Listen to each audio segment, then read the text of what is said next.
আজকে মৃদুলা সংসারে হবে কাঁচা আমের আমসত্ত্ব। এই আমের খোসাগুলোকে ছাড়িয়ে ছোট ছোট করে কেটে নেব।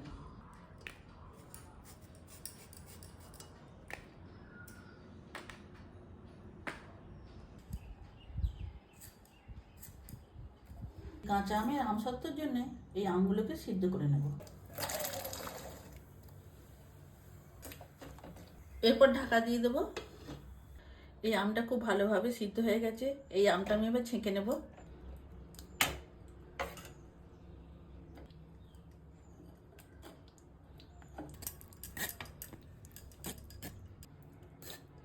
ছেঁকে নেওয়া আমটা কড়াইয়ের মধ্যে ঢেলে দেব।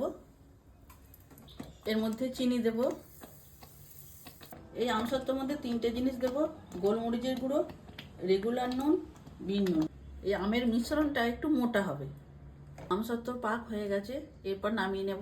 এটা ঠান্ডা হলে থালার মধ্যে দেব। এই আমের মিশ্রণটা থালার মধ্যে ঢালবো। এই থালাতে আমি অল্প করে সাদা তেল দিলাম। এরপর ব্রাশ করে দেব।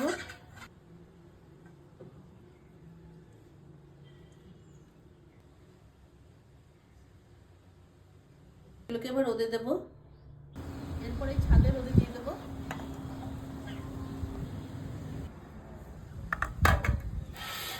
এই আমসত্ত্বগুলো 2 দিন ধরে রোদে ছিল, এরপর কেটে নেব।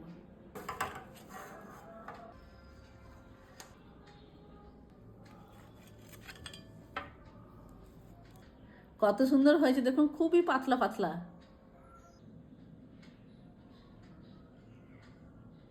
খেয়ে দেখি কেমন হয়েছে।